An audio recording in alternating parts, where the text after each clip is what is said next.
পিতৃ মাতৃক সেৱা শুশ্ৰূষা কৰিব লাগে পিতৃ মাতৃ জীয়াই থকাৰ অৱস্থাত। কেতিয়া? যিটো সময়ত পিতৃ মাতৃৰ নিৰ্দিষ্ট বয়স হ'ব, পিতৃ মাতৃয়ে যেতিয়া কৰিব নোৱাৰা হ'ব, শৰীৰটোৰ জৰা অৱস্থা হ'ব, সেই সময়ছোৱাত যিখিনি আপুনি সেৱা শুশ্ৰূষা কৰিব সেইখিনি সেই শ্ৰদ্ধাই হৈছে শ্ৰাদ্ধ। আৰু মৃত্যুৰ পিছত আপুনি যিমান বছৰিকে পাতিলেও সেই পিতৃয়ে কেতিয়াও খাবলৈ নাহে। কৃষ্ণ কথাই অমিত পীয়ূষা বধানে, কৰিও যতন যাৱে প্ৰাণ থাকে মানে। হে ঘোৰ কলি যুগে মল মতি মনুষ্যৰ,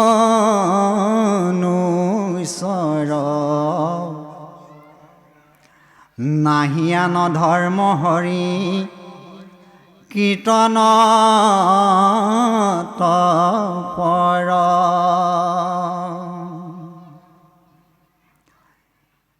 এই শৰীৰত আছে কলি কীট যত দুখ,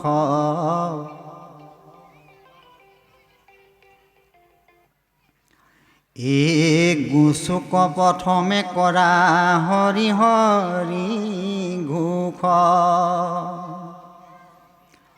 অ কৃষ্ণৰ চৰণে কৰি অশেষ প্ৰণতি, ই অচ্যুতৰ কিংকৰ শংকৰণী গদতি। বাৰু কৃষ্ণ, এয়া হৈছে মংগলাচৰণ, মংগলযোগ আচৰণ। আমি যেতিয়া যিকোনো এটা অনুষ্ঠান আৰম্ভ কৰোঁ, অ হৰি অ ৰামেৰে আৰম্ভ কৰোঁ। অ হৰি বুলি কোৱাৰ লগে লগে আমাৰ পাপবিলাক হৰণ হৈ যায়, আৰু অ ৰাম বুলি কোৱাৰ লগে লগে আমাৰ আত্মাত ভগৱন্ত ৰমণ হৈ যায়। সেইকাৰণে প্ৰতিটো স্কন্ধৰ আৰম্ভণিতে মংগলাচৰণে আৰম্ভ কৰিছে। এইটো হৈছে শংকৰ গুৰুজনাৰ নিজা লিখনি। এতিয়া সুন্দৰকৈ ইয়াত উল্লেখ কৰিছে যে হেনয় পৰমানন্দ মাধৱক নিত, সমৰিও নৰ নিৰন্তৰে একচিত্ত। এতিয়া সেইজন পৰমপুৰুষ ভগৱন্তক আমাক একচিত্তে পূজা সেৱা নমস্কাৰ কৰিবলৈ কৈছে। কৃষ্ণ কথা অমিতক পীয়ূষা বধানে, কৰিও যতন যাৱে প্ৰাণ থাকে মানে। এতিয়া কৃষ্ণ কথা আমি অমিতম পান কৰিব লাগে। এতিয়া আমাৰ মুখ হৈছে দুখন, এখন মুখে আমি এই পচা দেহটোক ৰক্ষণাবেক্ষণ দিবৰ কাৰণে আহাৰ খাওঁ, আৰু দ্বিতীয়খন মুখ হৈছে কৰ্ণপথ। কৰ্ণপথেদি আমি ভগৱন্তৰ কথাবিলাক হৃদয়ংগম হোৱাৰ লগে লগে আমাৰ হৃদয়খন চাফা হয়। সেইকাৰণে মাধৱ পুৰুষে ঘোষাত সুন্দৰকৈ উল্লেখ কৰিছে, হে কৰ্ণপথে ভকতৰ হিয়াত প্ৰৱেশী হৰি, দুৰ্বাসনা হৰে সমস্তৰ, জলৰ যতে কমল যেহে নহৰত কালে, স্বভাৱতে হুঁয় নিৰ্মল। এতিয়া ভগৱন্ত প্ৰৱেশ কৰিব কৰ্ণপথে ভকতৰ হিয়াত প্ৰৱেশী হৰি, দুৰ্বাসনা হৰে সমস্তৰ। এতিয়া ভগৱন্তৰ কথাবিলাক আমি শুনাৰ লগে লগে আমাৰ ভিতৰত থকা বেয়া বস্তুবিলাক ওলাই যাব। কোনবিলাক? হিংসা, ঈৰ্ষা, কুৰ্চুট, কপট, দম্ভ, দেশ, অহংকাৰ, তিৰস্কাৰ, এইবিলাক আপোনা আপুনি ওলাই যাব। সেইকাৰণে এটা ফকৰা যোজনাত কয় যে এখন গৃহস্থীৰ ঘৰলৈকে 4জন অতিথি আহিছে। অতিথি অহাৰ লগে লগে মাক আৰু পিতেকে কথা পাতিছে, হেৰু বোপাই, যে অতিথি আহিলে হয় অতিথিক খোৱাবি কি, নিজৰ ঘৰত খাবলৈকে চাউল নাই, গতিকে অতিথি খেদাৰ কিবা এটা উপায় কৰ। মাক আৰু পিতেকে কথা পাতিছে। মাকে পিতেকক কৈছে যে ধানখিনি উদা মানে কেঁচা, ঢেঁকীটো পচা, খুবলিটো ফুটা, থোৰাটো ভুটা, অতিথি আহিল 4জন, ঘৰত অসংখ্য বাঢ়িবন, বাপেৰক মাত, বাপেৰে আহি মুখ মাৰক, বোলে অতিথি ওলাই লৰ মাৰক। যদিও ফকৰা, ইয়াৰ আধ্যাত্মিকটো কিন্তু গধুৰ। এতিয়া ঢেঁকীটো পচা মানে হৈছে আমাৰ দেহাটো পচা, খুবলিটো ফুটা। ভগৱন্তৰ কথা শুনি আছোঁ, আমাৰ বহুতৰ কিন্তু এই কথাবিলাক গৈ ঘৰ নাপায়গৈ আৰু। থোৰাটো ভুটা, বহুতে ভাগৱততে বহি আছে, মনটো যদি গৈ আপোনাৰ ঘৰৰ বিভিন্ন কামত লাগি আছে, আপুনি ইয়াত বহি থাকি লাভ নাই। অতিথি আহিল 4জন। আমাৰ দেহগৃহখনত 4জন আমি অতিথি পুহি ৰাখিছোঁ। এই 4জন অতিথি হৈছে কাম, ক্ৰোধ, লোভ, মোহ, আমাৰ দেহগৃহখনৰ মুখ্য অতিথি। আৰু ঘৰত অসংখ্য বাঢ়িবন। এই বাঢ়িবনবিলাক হৈছে হিংসা, ঈৰ্ষা, কুৰ্চুত, কপট, দম্ভ, দেশ, অহংকাৰ, তিৰস্কাৰ। এইখিনি হৈছে বাঢ়িবন দেহগৃহখনৰ। বাপেৰক মাত, বাপেৰ মানে হৈছে ঈশ্বৰ। বাপেৰে আহি মুখ মাৰক, কৰ্ণপথে যেতিয়া আমাৰ ভগৱন্তৰ কথাবিলাক সোমাই যাব, সোমাই যোৱাৰ লগে লগে অতিথি ওলাই লৰ মাৰক। এই অতিথিখিনি ইয়াত থাকিবলৈ ইয়াত ঠাই নাপায়। এতিয়া আমি কলিযুগত, যিহেতু কলিযুগৰ মানুহবিলাক অতি মলমতি হৈ উঠিছে, গতিকে আমাৰ যিমানবিলাক মানে লেতেৰা বস্তু আছে সেইবোৰ আমি পানী দি চাফা কৰিব পাৰোঁ, কিন্তু হৃদয়খন চাফা কৰিব পৰা চাবোন মাত্ৰ এডোখৰ আছে। এই চাবোনডোখৰ হৈছে কৃষ্ণ নাম শ্ৰৱণ। মই আজি অলপ দিনৰ আগত বাৰাণসীত গৈছিলোঁ।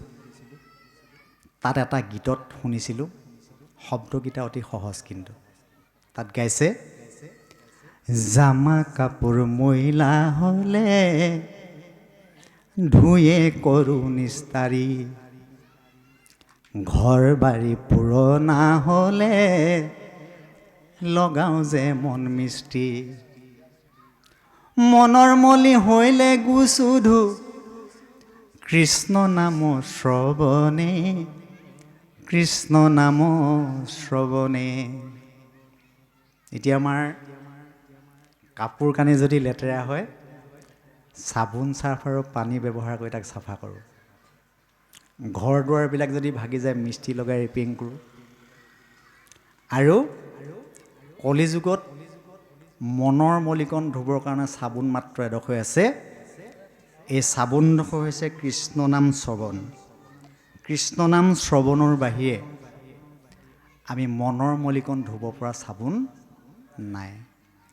সেইকাৰণে শংকৰ গুৰু, মাধৱ পুৰুষ দুইজনে অতি যত্ন সহকাৰে আমাৰ অসমীয়া সমাজখনলৈ কীৰ্তন, দশম, ঘোষাৰ ৰত্নাৱলী, এই 4 ভাগ পুথি দি থৈ গৈছে, যিখিনিৰ দ্বাৰা আমি নিজক সংস্কাৰ কৰি ৰাখিব পাৰোঁ।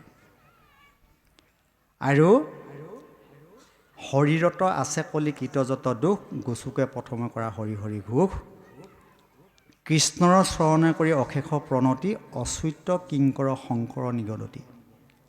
এই দ্বিতীয় স্কন্ধ শংকৰ গুৰুৱে সংস্কৃতৰ পৰা অসমীয়ালৈ অনুবাদ কৰিছে আৰু অতি প্ৰাঞ্জল ভাষাত বুজিব পৰাকৈ আমালৈ আগবঢ়াই থৈ গৈছে। তাৰ পাছত আছে ভাগৱত ধৰ্ম কথন।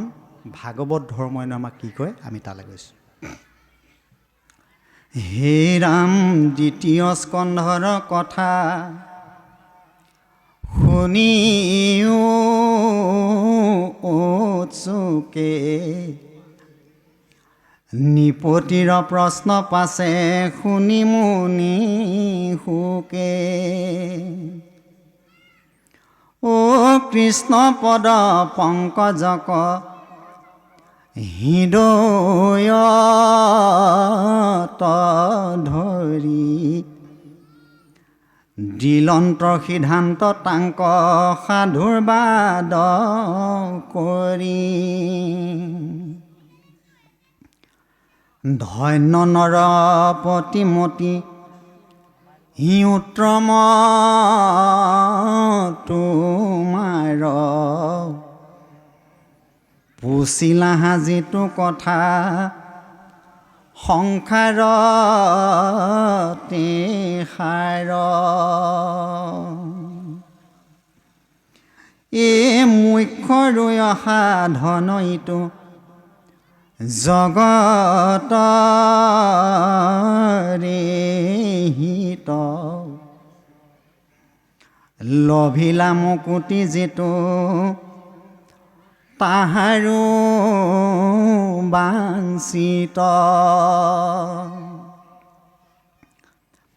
নাহি জ্ঞান যাৰ জাতি ধৰ্ম মাত্ৰ কৰে নিতে বলি বিশ্ব পাঞ্চ যজ্ঞক আচৰে ও তাহাৰ শ্ৰোতব্য কথা ই আছে অসংখ্যাত হৰি বিমুখৰ হুৱে ব্যৰ্থে আয়ু পাত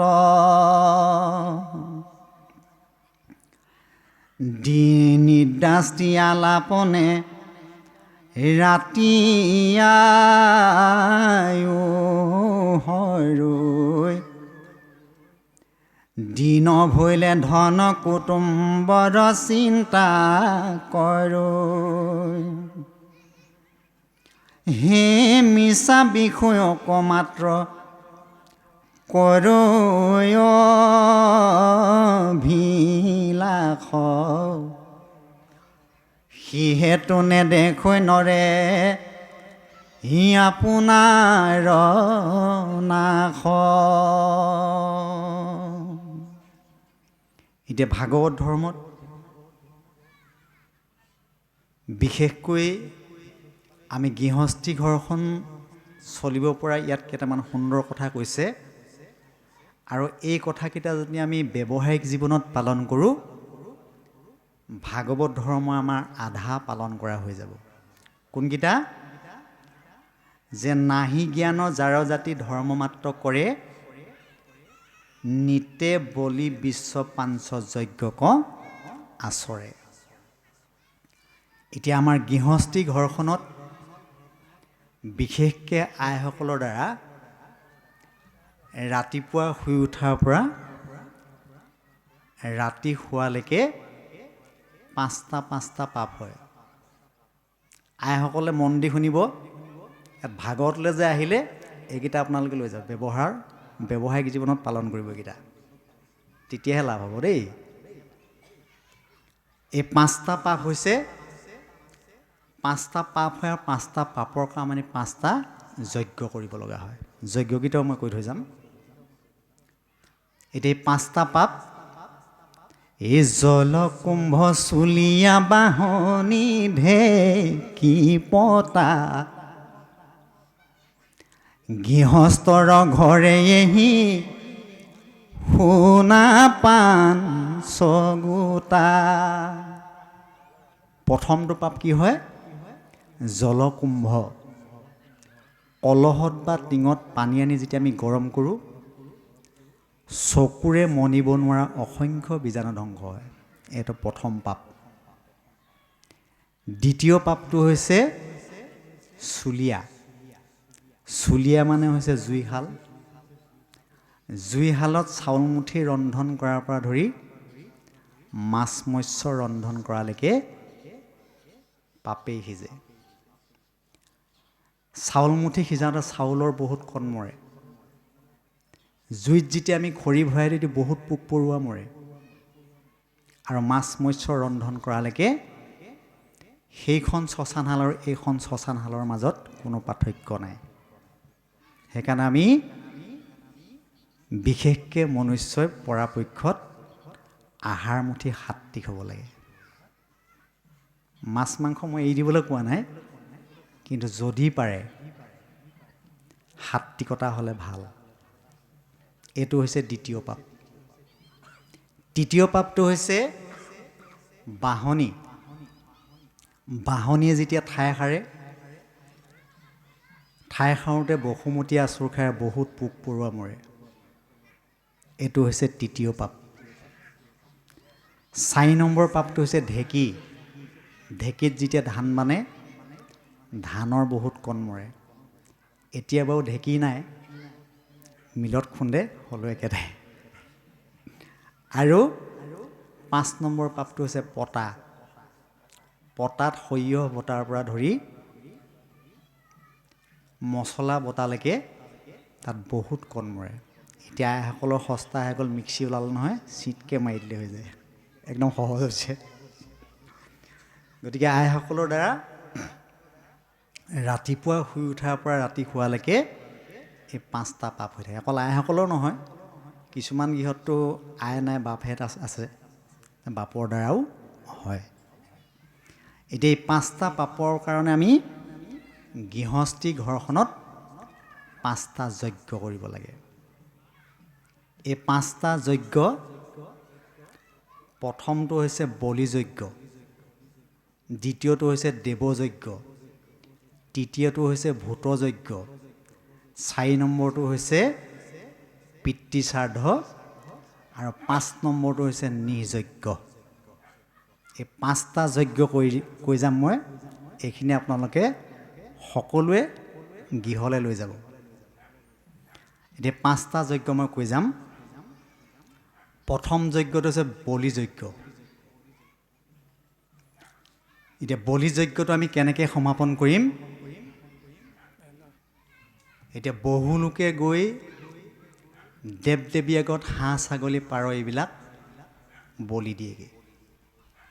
কিন্তু ভাগৱতে আমাক কি বলি দিবলৈ কৈছে? আমাৰ শৰীৰত থকা কাম, ক্ৰোধ, লোভ, মোহ এইকেইটাক বলি দিবলৈ কৈছে। এতিয়া কামৰ প্ৰতীক হিচাপে বলি দিয়েগৈ ছাগলী, ক্ৰোধৰ প্ৰতীক হিচাপে বলি দিয়ে মহ, লোভৰ প্ৰতীক হিচাপে বলি দিয়ে হাঁহ, আৰু মোহৰ প্ৰতীক হিচাপে বলি দিয়ে পাৰ চৰাই। এতিয়া এই দেৱ দেৱী আগতে এই বলিবিলাক দিলে কি হয়? এটা ছাগলী গাত যিমানডাল নোম থাকে, যিজনে গৈ পেলাই বলি দিলেগৈ, আগবঢ়াই দিলেগৈ, তাৰ এই ছাগলীটোৰ গাত যিমানডাল নোম আছে, এই ছাগলীটো সিমানবাৰ মানুহ হ'ব, আৰু যিটো মানুহে বলি দিলেগৈ সেই মানুহটো সিমানবাৰ ছাগলী হৈ তাৰ হাতত কাট খাব। পুনৰূপী জনমম পুনৰূপী মৰণম। তেনেকৈ অন্য জীৱবিলাকক। গতিকে আমি আমাৰ শৰীৰত থকা কাম, ক্ৰোধ, লোভ, মোহ এইকেইটা কেনেকৈ বলি দিম? ভাগৱতে সিদ্ধান্ত দিছে। কি বুলি কৈছে? এই সাধুৰ সংগ যে বেচলিও সঘনে, শ্ৰৱণ কীৰ্তন হানে, শনায়ো সঘনে। এতিয়া শ্ৰৱণ কীৰ্তন হান কোনখন? এইখন হৈছে শ্ৰৱণ কীৰ্তন হান, য'ত সাধুৰ সংগ হয়, য'ত কৃষ্ণ কথা হয়, সেইখনে হৈছে শ্ৰৱণ কীৰ্তন হান। আমাৰ ঘৰত যেনেকৈ এখন দা বা কটাৰী বহুত দিন পেলাই থ'লে মামৰে খায় নহয়, খায় নাই? যদি তাক আকৌ ধৰাই দিয়া হয়, চফা হয়। গতিকে আমি কাণখনে সঘনাই শ্ৰৱণ কীৰ্তন নামৰ শানখনত সঘনাই থাকিলে আমাৰ এই বলিযজ্ঞটো সমাপন হৈ যাব। আকৌ বেলেগে আমি হাঁহ ছাগলী পাৰ দেৱীৰ আগত বলি দিয়াৰ প্ৰয়োজন নাই, ভাগৱতে সিদ্ধান্ত দিছে। আৰু এই কথাবিলাক আমি ব্যৱহাৰিক জীৱনত পালন কৰিব লাগিব। দ্বিতীয় যজ্ঞটো হৈছে দেৱযজ্ঞ। আমি দেৱতাক হোম দিব লাগে। এতিয়া দেৱতাক আমি হোম কেনেকৈ দিম? এজন মানুহৰ শৰীৰত 33 কোটি দেৱতা থাকে, মানে 33 প্ৰকাৰৰ দেৱতা। ৰুদ্ৰ দেৱতা 1 কোটি, বৰুণ দেৱতা 1 কোটি, সূৰ্য দেৱতা 1 কোটি, ইন্দ্ৰ দেৱতা 1 কোটি, এনেকৈ 33 প্ৰকাৰৰ দেৱতা আছে। আমাৰ শৰীৰৰ প্ৰতিডাল নোমৰ কোষে কোষে একোজন দেৱতা থাকে। আৰু আমাৰ শৰীৰত মুখ্য 10জন দেৱতা আছে। এই মুখ্য 10জন দেৱতা হৈছে চক্ষুত আদিত্য, কৰ্ণত দিশ, নাকত অশ্বিনী কুমাৰ, মুখত বহ্নি, জিভাত বৰুণ, হস্তত ইন্দ্ৰ, চিত্তত বাসুদেৱ, লিংগত প্ৰজাপতি, গুহ্যত মিত্ৰ, চৰণত বিষ্ণু। এই দশইন্দ্ৰিয় শৰীৰটোৰ সৈতে আমি প্ৰত্যেকেই পুৱা গধূলি আমি ঈশ্বৰৰ সেৱা কৰিব লাগে। কোনজন ঈশ্বৰক আমি সেৱা কৰিম? আমাৰ প্ৰত্যেকখন গৃহস্থী ঘৰতে অকণমান গুৰু গৃহ থাকিব লাগে। তেতিয়া কি হয়?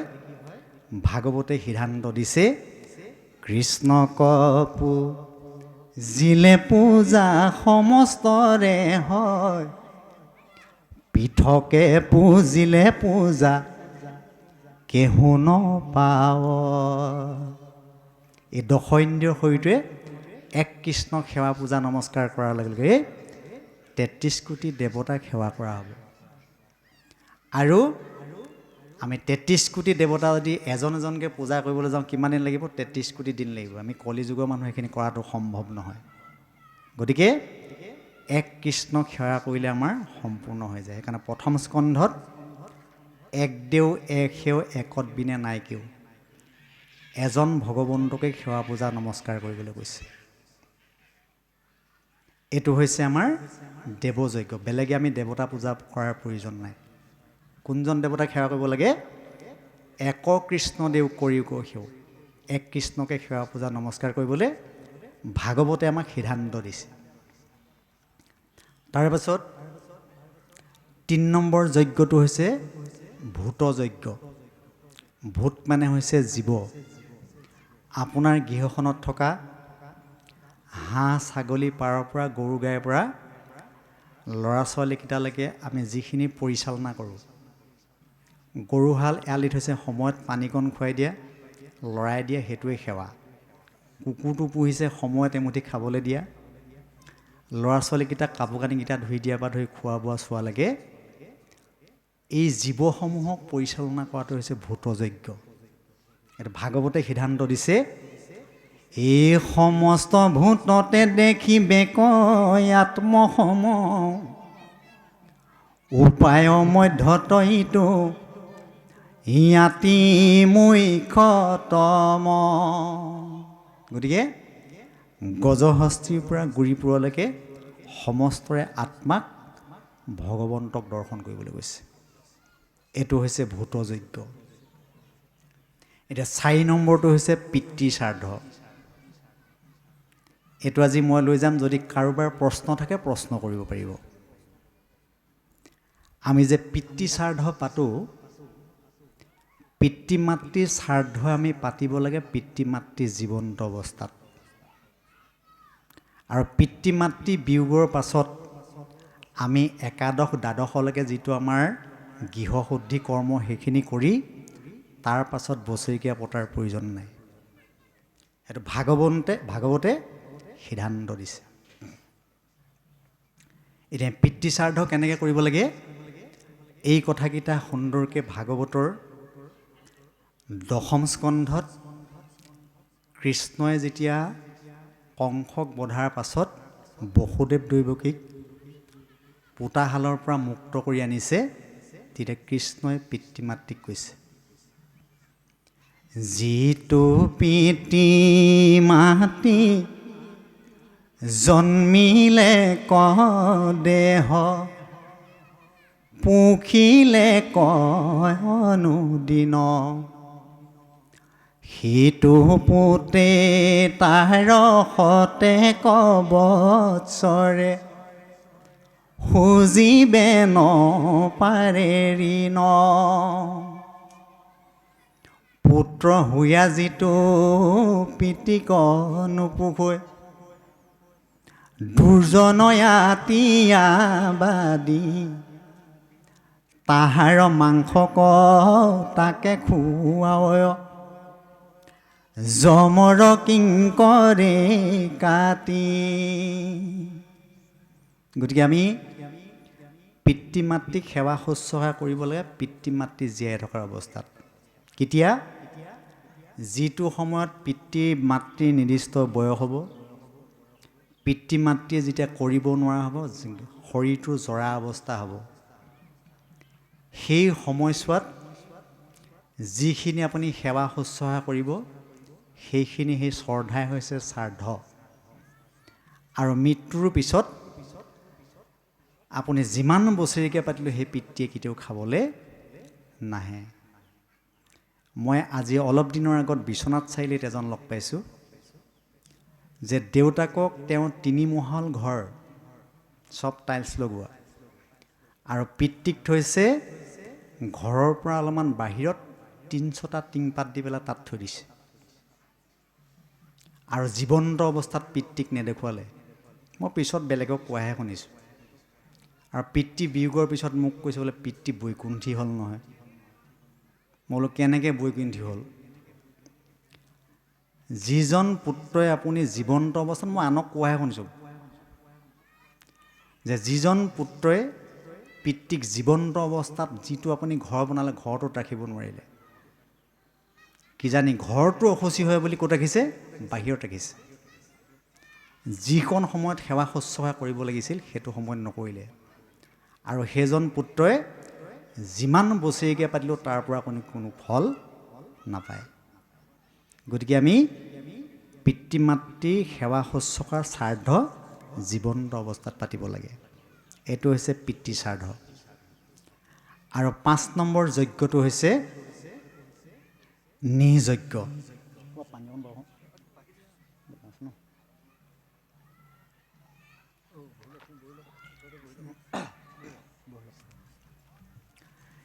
এতিয়া 5 নম্বৰ যজ্ঞটো হৈছে নিযজ্ঞ। নিযজ্ঞটো হৈছে অতিথি শুশ্ৰূষা দেই। এইটো আইসকলে ভালকৈ মন দি শুনিব, কাৰণ আমি যিখিনি আলোচনা কৰি আছোঁ সেইখিনি ব্যৱহাৰিক জীৱনত পালন কৰিবৰ কাৰণে। এতিয়া নিযজ্ঞটো হৈছে অতিথি শুশ্ৰূষা। আপোনাৰ ঘৰলৈ যেনেকুৱা শত্ৰুজন আহিলেও মিত্ৰতা আচৰণ কৰিব লাগিব। আৰু এই কথাকেইটা সুন্দৰকৈ উল্লেখ কৰিছে ভাগৱতৰ 8ম স্কন্ধ, যেতিয়া দেৱতা আৰু অসুৰৰ মাজত যুদ্ধ হৈ আছিল সমুদ্ৰ মন্থনৰ পাছত। দেৱতাই যেতিয়া অসুৰে যেতিয়া অমৃত পান কৰিবলৈ নাপালে, দেৱতা আৰু দানৱৰ মাজত যুদ্ধ হৈ আছিল। আৰু যুদ্ধ হৈ থকাৰ মাজতেই বলিগৃহলৈ এদিন দেৱতাসকল আহিছিল।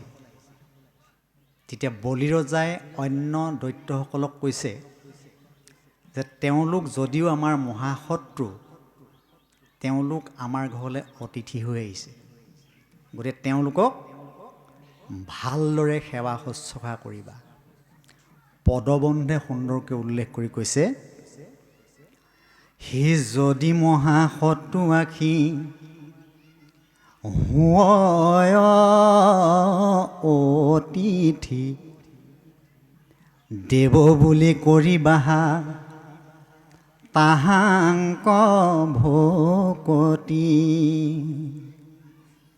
হে পূৰ্বাপৰ দুখ গুণ নকৰি বিচাৰ, সেহিষে শাস্ত্ৰৰ নয় ধৰ্ম ব্যৱহাৰ।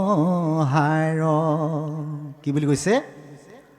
যদি মহাশত্ৰুআশী হৈ অতিথি, আপোনাৰ ঘৰলৈ এজনৰ লগত বহুত দিনতে আপুনি কাজিয়া কচাল লাগি তেওঁলোকত মাত বোল নাই আৰু তেওঁলোকক আপুনি নেচায়ো, সেই ব্যক্তিজনে কিবা কাৰণত আপোনাৰ ঘৰত আহিব লগা হ'ল, অহাৰ লগে লগে আপুনি যদি ভালকৈ মাতে বোলে ব্যৱহাৰ কৰি মজিয়াত যদি বৰপিয়া পাৰি আপুনি চাহ তামোল ভালকৈ আপ্যায়ন কৰাই দিব পাৰে, সেই শত্ৰুতা ভাৱটোৰ কেতিয়াও নাথাকে। যিমান শত্ৰু হ'লেও মিত্ৰ কৰিব পাৰিব। এইটো হৈছে ভাগৱতৰ আচৰণ। পূৰ্বাপৰ দুখ গুণ নকৰি বিচাৰ, সেহিহে শাস্ত্ৰৰ নয় ধৰ্ম ব্যৱহাৰ। গতিকে তেনেধৰণে আমি অতিথি শুশ্ৰূষা কৰিব লাগিব। মই এটা উদাহৰণে কৈছোঁ যে দশম স্কন্ধ ভাগৱত কৃষ্ণ আৰু বলোৰামে যিদিনা কংস ৰংগশালালৈ অকুৰে লৈ আহি আছিল, আহি থাকোঁতে প্ৰথমতে কুজিক লগ পালে। কুজিক লগ পাই সুধিলে যে তুমি এইটো অৱস্থাৰে কুজা কুজকে ক'লৈ গৈ আছা? তেতিয়া কৈছে এইখন কংস মহাৰাজৰ ৰাজ্য, আৰু কংস মহাৰাজক নিতৌ এটা মই চন্দনৰ ফুট দিওঁ, ফুটটো দিয়াৰ বিনিময়ত মোক এটা সামান্য মূল্য দিয়ে, আৰু সেইটো মূল্যৰ সৈতে মই চলি আছোঁ। তেতিয়া আমাক এটা ফুট দিবানে বুলি কোৱাত কুজিয়ে কৃষ্ণৰ কপালত এটা চন্দনৰ ফুট দিলে, আৰু ফুটটো দিয়াৰ লগে লগে কুজি কোচটোত এটা ভুকু মাৰি দিলে। তেতিয়া কুজি এগৰাকী 16 বছৰীয়া যুৱতী হৈ গ'ল। তেতিয়া বলোৰামে ভাবিছে মোৰ ভাই অলপ নহয়, চুই দিয়াৰ লগে লগেই যুৱতী হৈ যায়। তাৰ পাছত আগবাঢ়ি গৈ আছে, গৈ গৈ কৃষ্ণই লাহেকৈ ফটা বস্ত্ৰ পিন্ধি পেলাই এঘৰ গৃহস্থৰ ঘৰলৈকে সোমাই গ'ল। গৃহস্থই নাজানে ভগৱন্ত গৈছে বুলি। আৰু বলোৰামক ক'লে মই যিটো অভিনয় কৰিম তুমি কৰিব নোৱাৰে, তুমি আঁতৰৰ পৰা চাই থাকিবা। কৃষ্ণই লাহেকৈ ফটা বস্ত্ৰ পিন্ধি এঘৰ গৃহস্থী ঘৰলৈকে সোমাই গৈছে, আৰু গৃহস্থী ঘৰত সোমাই গৈ বাহিৰৰ পৰা মাত লগাইছে ভূ ভৱতী ভিশ্বাম দেহি। আৰু গৃহস্থই এমুঠি হাতত চাউল লৈ খোজনীয়াক দিবৰ কাৰণে আহিছে। তেতিয়া কৃষ্ণই মাত লগাইছে, গৃহস্থই চিনি পোৱা নাই যে তুমি মোলৈ কি লৈ আহিছা? কৈছে আনক দিয়াৰ দৰে তোমালৈ এমুঠি মই চাউল লৈ আহিছোঁ। তেতিয়া কৈছে মই তোমাৰ ঘৰত চাউলৰ অভাৱত অহা নাই।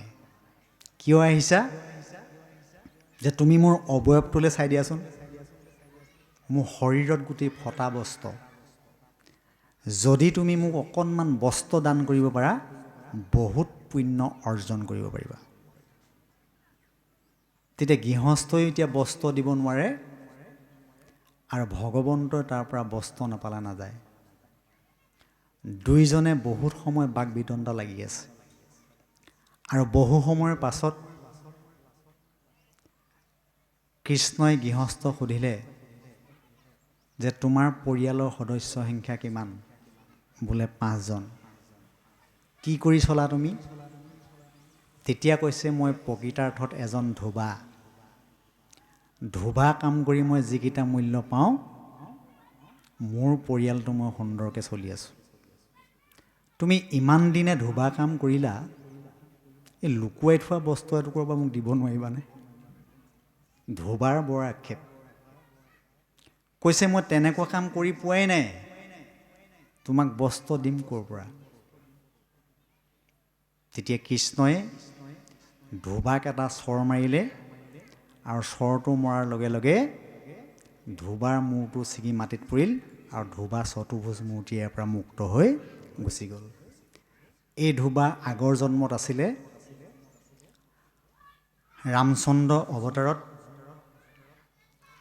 ৰামচন্দ্ৰই যেতিয়া ৰাৱণক বধ কৰি সীতাক উদ্ধাৰ কৰি লৈ আহিছিল, লৈ অহাৰ 3 দিনৰ দিনা ৰামচন্দ্ৰ যেতিয়া ৰজা হ'ল, ঘোঁৰা পিঠিত উঠি পেলাই গধূলি গধূলি মানে প্ৰজাসকলনো মোৰ বিষয়ে কি আলোচনা কৰিছে, এইবিলাক মানে চোৰাংচোৱা হৈ পেলাই ৰামে শুনি আছিল। আৰু এহাল ধোবা ধুবুনীয়ে ইমান কাজিয়া লাগিছে, ধোবাই ধুবুনীক কৈছে মই সেই ৰামচন্দ্ৰ নহয়, ৰাৱণে নিয়াৰ পিছত তোক আকৌ মই ঘৰত আহি পেলাই ৰাখিম, এনেকুৱা খুব বেয়া বেয়াকৈ গালি পাৰিছে। তেতিয়া ৰামচন্দ্ৰৰ সেই কথাষাৰ কাণত পৰাৰ লগে লগে পিছদিনা ৰামচন্দ্ৰই সীতাক লক্ষ্মণৰ হতুৱাই দণ্ডুকা বনত বনবাস দিয়াই দিলে। সেই ধোবাৰ ধাৰটো থাকি গ'ল। পিছৰ জন্মত কংসৰ কাপোৰ ধোৱা ধোবা হিচাপে জন্মগ্ৰহণ কৰিলে, আৰু সেইটো জন্মত কৃষ্ণই ধোবাক মুক্ত কৰি দিছে। গতিকে অতিথি আপোনাৰ গৃহত কোনটো ৰূপত আহিছে আপুনি ধৰিব নোৱাৰিব। কোনোবা হয়তো খোজনীয়া হৈ আহিব, কোনোবাই বাইচাইকেল লৈ আহিব, কোনোবাই মটৰচাইকেল লৈ আহিব, কোনোবাই হয়তো দামী গাড়ী লৈ আহিব পাৰে। যদি পাৰে দান, নহ'লে কিন্তু বাক্যৰেও সমিধান কৰিব পাৰি। আৰু পদবন্ধে কথাকেইটা সুন্দৰকৈ উল্লেখ কৰিছে। হে বস্তক খুজিলা, ধোবা গালি দিলা, প্ৰভু তাক কৃপা কৰিলা, চৰে কমাৰি বস্ত্ৰ লৈলা কাহি, মৰিছ তোৰ ভোজ ভৈলা। এতিয়া পঞ্চযজ্ঞ আৰু পঞ্চসোণা পাতক, এই কথাখিনি আমি প্ৰত্যেকখন গৃহস্থীৰ ঘৰতে আমি ব্যৱহাৰ কৰিব লাগিব। আৰু পঞ্চসোণা পাতক আৰু পঞ্চযজ্ঞ আমি বেলেগে পতাৰ প্ৰয়োজন নাই। যিখন গৃহত পুৱা গধূলি ঈশ্বৰ সেৱা ভকত সেৱা হৈ থাকে, সেইখন গৃহৰ ভক্তিয়ালয় বুলি কৈছে। আৰু যিখন গৃহত পুৱা গধূলি যিমানেই ধনী নহওক, যদি পুৱা গধূলি ঈশ্বৰ সেৱা ভকত সেৱাৰ ব্যৱস্থা নাই, সেইখন গৃহ সৰ্পৰালয় বুলি কৈছে। এতিয়া কলিযুগত আমি দুখময় গৃহখন সুখেৰে পাৰ কৰিবলৈ হ'লে প্ৰত্যেকৰ গৃহতে অকণমান গুৰু আসন আৰু পুৱা গধূলি ঈশ্বৰ সেৱা কৰাটো আমাৰ নিতান্তই প্ৰয়োজন। এইটোৱে হৈছে ভাগৱত ধৰ্ম। ভাগৱত ধৰ্ম বুলিও বেলেগে নাই। আৰু এই কথাকেইটা সুন্দৰকৈ উল্লেখ কৰিছে যে কৃষ্ণই যেতিয়া অসুৰসকলক নিধন কৰিছিল, এই শ্ৰৱণ কি তনজৈত নকৰে কৃষ্ণৰে, প্ৰত্যেকে ৰাক্ষসীগণে বিঘিনি আচৰে। যিখন গৃহত পুৱা গধূলি চাকি বন্তি নজ্বলাই গুৰু সেৱা নকৰে, সেইখন গৃহৰ মানুহবিলাকৰ হৃদয়ত অসুৰবিলাকে বাঁহ লয়। কোনবিলাক অসুৰ? অৰিষ্টাসুৰ, পলম্বাসুৰ, বম্বাসুৰ, অঘাসুৰ, বকাসুৰ। অসুৰবিলাকৰ নাম শুনিছে নহয়? এইবিলাকে হৃদয়ত বাঁহ লয়। সেইখন গৃহত কি হয়? বাপেকৰ কথা পিতেকে নুশুনে, মাকৰ কথা জীয়েকে নুশুনে, শাহুৱেকৰ কথা বোৱাৰীয়েকে নুশুনে, অশান্তি অশান্তি। সেই অসুৰবিলাকে বাঁহ লয়। গতিকে সেই অসুৰবিলাক আমি নিধন কৰিবলৈ হ'লে যিখন গৃহত পুৱা গধূলি ঈশ্বৰৰ সেৱা ভকত সেৱা হৈ থাকে, সেই অসুৰবিলাকে সেই হৃদয়বিলাকত বাঁহ ল'ব নোৱাৰে। এই কথাকেইটা যদি আমি ব্যৱহাৰিক জীৱনত পালন কৰোঁ, গুৰু সেৱা ভকত সেৱা যদি কৰি থাকিব পাৰোঁ, ভাগৱত ধৰ্ম আমাৰ আধা আধি পালন কৰা হৈ যাব। এই কথাখিনি সুন্দৰকৈ উল্লেখ কৰিছে।